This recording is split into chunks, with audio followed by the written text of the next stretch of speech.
What happens after we die? Do we face judgment, reincarnation, oblivion, heaven or hell?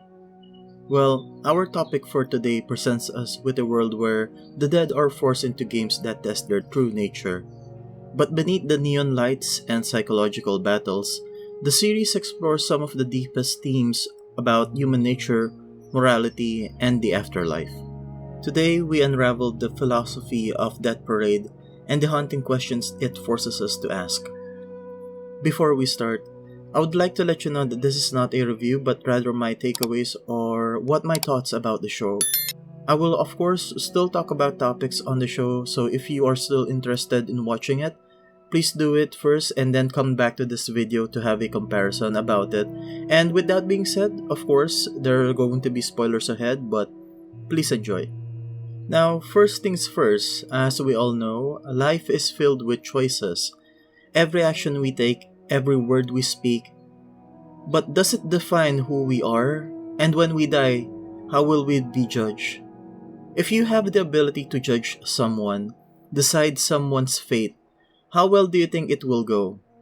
Well, us humans, we are flawed creatures. We are far from perfect, we make a lot of mistakes every day. Hell, we even struggle deciding simple choices sometimes. We are emotional, and that can cloud our judgment. We are often biased and often only looks at the perspective that we think is right, and can even sometimes be influenced by others in thinking what is right and what is not. Although I think this is true, I think our humanity is also important in our decisions. With that being said, let's talk about this place. Let's talk about this bar called Quindecim, where the dead are judged not by their deeds alone, but by how they respond when pushed to their limits. But can a single moment determine a person's worth? Well, I guess this is the place where people are forced to question what it truly means to be human. As we get older, we think that morality is just simple. Good people do good things and bad people do bad things. But Dead Parade quickly dismantles this illusion. In this episode, we meet Takashi and Machiko, a married couple who seems to be tragic victims of fate, but as their memories return, their true selves emerge. Takashi, driven by jealousy, begins to show his possessiveness and violent nature. Meanwhile, Machiko, seemingly innocent, may be unfaithful, or was she simply trying to survive an abusive relationship? Now it begs us to question, who is the villain here? Who is worthy of a second chance? What that parade teaches us is morality is not absolute. A person is not simply good or evil. We are all a mixture of virtues and flaws, and shaped by circumstances and emotion. Now I think the first episode gives us a very good dilemma, or a very good question. Is infidelity enough to judge someone? Now personally for me, I don't know. I think it really depends on the circumstances of that action. But I also feel for Takashi as well. I mean, put yourself in his shoes, you know? You thought that you found the love of your life, but then suddenly you discovered that she cheated on you, especially that you're both engaged. But I digress. Again, it is a very complex topic.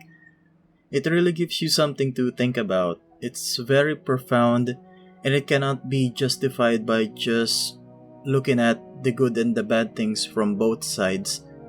But the good thing is, depending how you look at it, there's someone who does the decision for us. They are called the arbiters. They are the ones who decides where the soul is going to end up, if they're going to heaven or hell, or reincarnation or oblivion. They are called the arbiters. They judge based on memories, but memories themselves are unreliable. We filter our past through emotions, regrets, and justifications. What happens when we are forced to relive those worst moments of our lives? Would we still see ourselves as heroes of our own story? I think the arbiters helps us decide that. Or as they say, helps us dig the deepest and darkest parts of our soul. And then from there, they go ahead and decide where we go. But then again, When we judge others, we often do so with incomplete knowledge, even if we have access to their memories. But even if we have our own memories that can deceive us, can we ever truly know the full story? If morality is complex, then judgment must means even more so. In that parade, arbiters are designed to be emotionless. They are meant to judge based on the games alone. But as we see this system is inherently flawed. Can a single test determine the value of a human soul? What if a person had one terrible moment but spent a lifetime in kindness? The arbiters just assumes that intense pressure reveals a person's true self, but does it? I mean, human beings act differently under stress. Fear, trauma, and survival instincts takes over. Should we really be judged for what we do in our worst moments? I think that is unfair. Not only because people, like I've said earlier, people do different things when they're under pressure. I don't expect people that are under pressure is going to do the same, or even if the kindest person in the room is not going to do the same or the kindest decision when they're under pressure, especially if they know that their lives are at stake and there are others that are also involved. For example, if you know that your family is in danger and if you're not going to do anything, they are going to, for example, let's just say, I don't know, you know what I mean, but if you think about it, do you expect the kind person to be still, or do nothing? Of course, it's going to do some drastic action, so I think that is very, very flawed if you ask me. Now, speaking of arbiters earlier, we have Decim here. Well, Decim begins as a traditional arbiter. He is unfeeling, unquestioning, but as he observes more souls, he starts to wonder, can true judgment exist without understanding, without empathy? What makes Decim different is that he begins to feel. He realizes that humans are not just logic and actions. They are not ones and zeros. They are emotional beings. Of course, they have emotions, regrets, hopes, and pain. Without understanding those things, he thinks judgment is meaningless. And the person who helps him understand that is Chiyuki. Chiyuki's story is one of the most heartbreaking things in that parade. She took her own life, believing she was a burden because of a tragic accident that happened, especially, I think, at her peak, or should I say, at the start of her peak. Especially that she's an athlete. But when given the chance to return, she sees the beauty she overlooked, the small joys, the connections, the family bondings, the love, the support, everything. She failed to recognize how people treat and support her despite what happened. Through her, that parade teaches us that life has meaning, even when we can't see it. Every moment, every choice, it all matters. And sometimes our greatest regrets come from the things that we never gave ourselves the chance to experience. And because of that, I think Decim realized that a system without emotions is flawed. But a system ruled only by emotions is dangerous. That parade explores this paradox. Can judgment ever truly be fair? Should judgment even exist at all? This brings us to, for me, the best episodes in the whole series, episodes 8 and 9, where both subjects are both killers. But I think both of them are not inherently bad people. I think they are just victims of circumstances. Shimada wants to avenge her sister for what happened to her, and Tatsumi, well, let's just say that he's a vigilante and wants to uphold justice in his own hands. In the end, Decim learns that understanding is more important than judgment.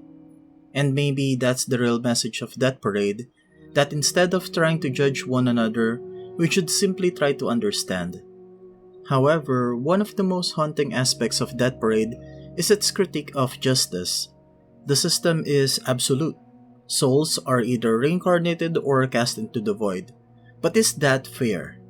Well, different arbiters judge differently. Some are strict, some are merciful.